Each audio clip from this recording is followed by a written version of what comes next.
सुप्रभात। जय मसीह की। Happy morning. नए दिन नई रोशनी के लिए हम दिल से आभारी हैं। प्रभु ने बड़ी करुणा की है, बड़ी दया की है और हमें ये अनुग्रह प्राप्त हुआ है कि आज की सुबह हम फिर से परमेश्वर के वचन का अध्ययन कर सकते हैं, ध्यान और मनन कर सकते हैं। आज के दिन के लिए प्रभु ने मुझे बहुत ही विशेष प्रकाशन दिया है। एक बहुत ही अच्छा विचार दिया है। हम सीखने वाले हैं आज धूप की वेदी के बारे में। धूप की वेदी का क्या महत्व है और हमारे मसीह जीवन में उसे हम किस तरह से लागू कर सकते हैं।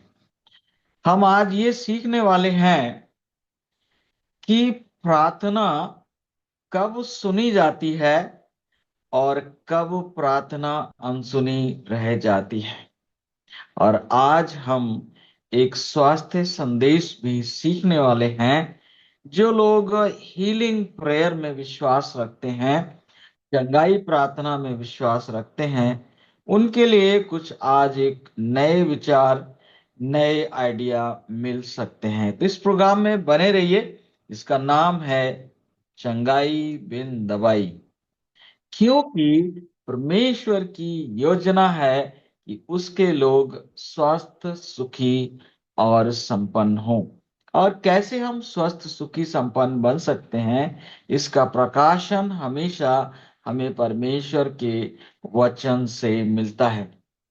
हमने पढ़ा है कि मूसा के द्वारा परमेश्वर ने प्रकट किया कि धूप जलाने की एक वेदी को बनाना, उसको बबूल की लकड़ी से बनाना। उसकी लंबाई 1 हाथ, चौड़ाई 1 हाथ, ऊंचाई 2 हाथ हो और उसमें 4 सींग लगाना, 4 पांव लगाना उसके। और फिर क्या करना, उसको चोखे सोने से मढ़ना। और फिर क्या करना, उस पर हर सुबह हर शाम धूप जलाना। सुबह को जब दीपक सही किए जाते हैं तो वहां जाकर धूप जलाना, और शाम को जब दीपक जलाए जाते हैं तो वहां पर जाकर धूप को जलाना। मैं पढ़ रहा था एक आयत, भजन संहिता 141 और उसके दूसरे वचन में लिखा हुआ है कि मेरी प्रार्थना तेरे सामने सुगंध धूप और मेरा हाथ फैलाना संध्या बलि के समान ठहरे। दाऊद यहां पर स्पष्ट कर रहे हैं कि धूप वेदी और धूप जलाने का मतलब, तात्पर्य प्रार्थनाओं से है।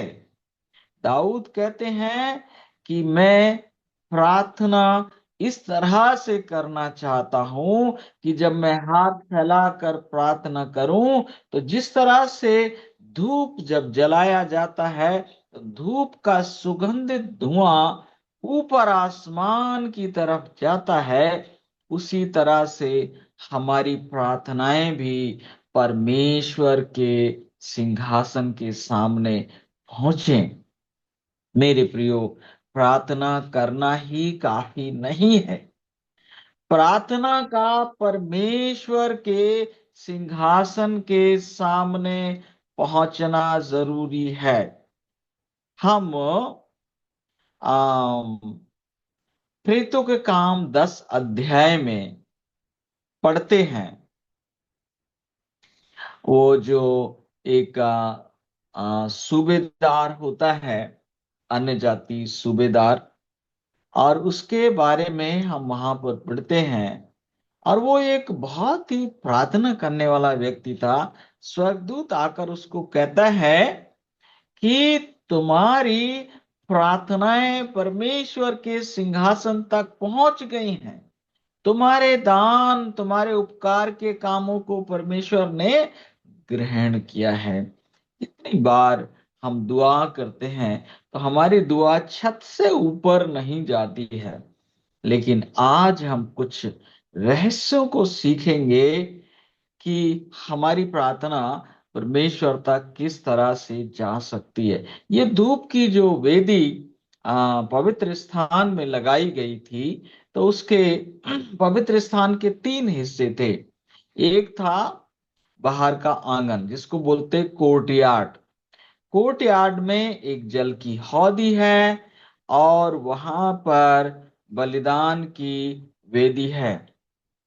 फिर जब आप पवित्र स्थान में प्रवेश करते हैं, तो वहां पर रोटियों की मेज है, दीपदान है, और महापवित्र स्थान और पवित्र स्थान को जो पर्दा अलग करता है, उस पर्दे के बिल्कुल पास में धूपदान की वेदी है। महापवित्र स्थान में वाचा का संदूक है। वाचा के संदूक के ऊपर करूब बने हुए हैं, और वाचा के संदूक के अंदर क्या है? हारून की छड़ी है, एक कटोरा है जिसमें मन्ना रखा हुआ है, और वाचा की पट्टियां अर्थात 10 आज्ञाएं हैं। तो जिसमें जो है हमको पता चलता है कि सीधे कोई भी इंसान प्रार्थना करने नहीं पहुंच सकता।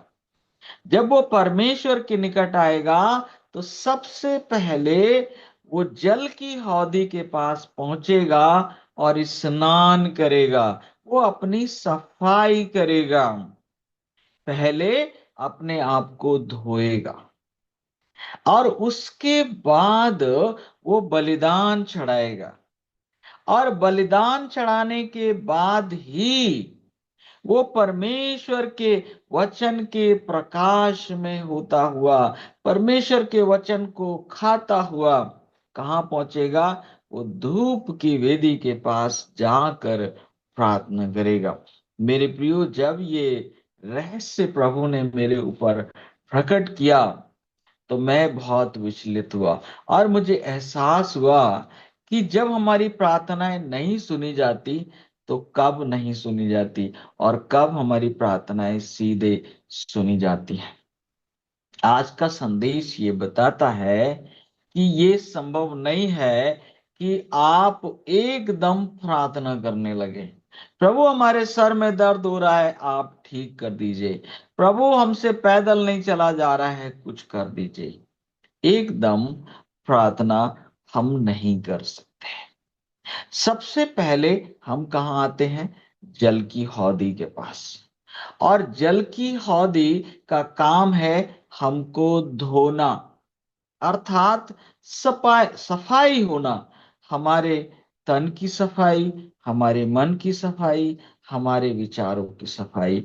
अर्थात जब हम परमेश्वर के पास आते हैं, तो पहला कदम है पश्चाताप, माफी मांगना, अपने गुनाहों का इकरार करना, एहसास करना कि हमारे मन से, हमारे वचन से, हमारे कर्मों से, हमारे ख्यालों से, हमारी बातों से, हमारी भावनाओं से, हमारे विचारों से कोई भी ऐसी बात तो नहीं हुई है जिससे परमेश्वर का आत्मा शोकित हो सकता है। हमने किसी का बुरा तो नहीं चाहा है, हमने किसी को गिराने का प्रयास तो नहीं किया है, हमने किसी परमेश्वर के दास और दासी का हक तो नहीं मारा है, हमने किसी का नुकसान करने की कोशिश तो नहीं की है।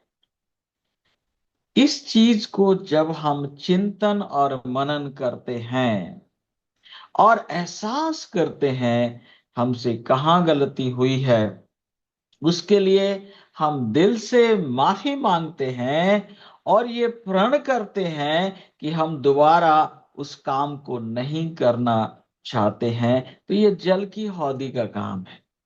उसके बाद आते हैं हम बलिदान की वेदी के पास, और वहां आकर हम अपने धन्यवाद की भेंटें, अपनी कृतज्ञता, अपनी जो उपकार प्रभु ने किए हैं, उनके लिए हम क्या करते हैं? परमेश्वर की वेदी के पास आकर धन्यवाद बलि चढ़ाते हैं। उसके बाद हम क्या करते हैं? जो वहां पर दीपदान है, ये परमेश्वर के वचन का प्रकाश है। रोटी परमेश्वर का वचन है। हम जो वचन हमने पढ़ा है, उसके द्वारा हम जानते हैं कि हम कौन सी बातों के लिए प्रार्थना कर सकते हैं। परमेश्वर से आप सब कुछ मांग लीजिए, कुछ गलत नहीं है, लेकिन मिलेगा आपको वही जो परमेश्वर की योजना के अनुसार है, क्योंकि परमेश्वर की योजनाएं मेरे और आपके भलाई के लिए है। योना की पहली पत्री में लिखा हुआ है एक जगह कि जब हम परमेश्वर से उसकी मर्जी के मुताबिक कुछ मांगते हैं तो हमें मिलता है। हम जब अपने माता पिता से उनकी इच्छा के अनुसार कुछ मांगते हैं, वो हमें तुरंत मिल जाता है।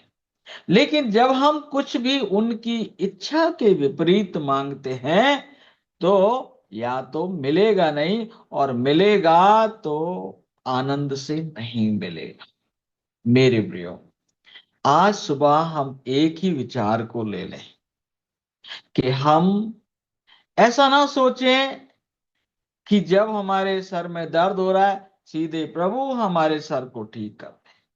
अपना बैठकर चिंतन करें, हमसे कहीं पाप तो नहीं हुआ है, और हुआ है तो पश्चाताप करें। हमने किसी के दिल को तो नहीं दुखाया, उससे माफी मांगे। किसी ने हमारे दिल को दुखाया है तो उसे माफ करें, और उसके बाद सारे उपकारों को, मैं कहता हूं, सुबह उठते ही 100 चीजों के लिए आप परमेश्वर का धन्यवाद कीजिए। आपको सरदर्द नहीं होगा, आपका बीपी हाई नहीं होगा। जो कुछ प्रभु ने दिया है आपको, उसके लिए दिल से धन्यवाद करिए। और फिर भी काम ना चले तो उनके लिए दुआ करिए। अगर आपके पास घर है तो उनके लिए दुआ करिए जिनके पास घर नहीं है। अगर आपके पास नौकरी है तो उनके लिए दुआ करिए जिनके पास नौकरी नहीं है।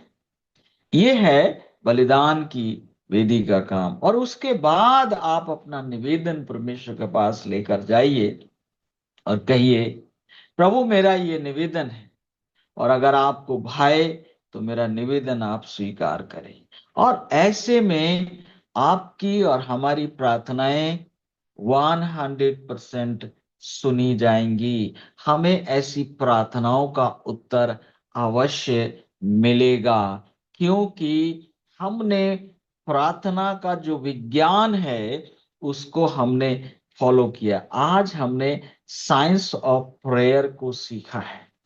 ये परमेश्वर के निवास स्थान मिलाप के तंबू के द्वारा हमको पता चलता है कि सीधे प्रार्थना नहीं करना है, पहले रिश्ते को ठीक करना है। पहले पश्चाताप, उसके बाद धन्यवाद बलि, और फिर अपनी चीजों को हमें परमेश्वर के पास लेकर आना है। प्रभु का अनुग्रह आपके साथ बना रहे। उसने चाहा तो कल फिर मिलेंगे हम एक और नए दिन, नए विषय के साथ, एक और नए ज्ञान के साथ। और हम सीखेंगे कि किस तरह से हम परमेश्वर के प्रेम और अनुग्रह में बढ़ सकते हैं, और किस तरह से इस दुनिया से गरीबी को और बीमारी को हम दूर कर सकते हैं। प्रभु का अनुग्रह आप सबकी देखभाल करे। जय मसीह की।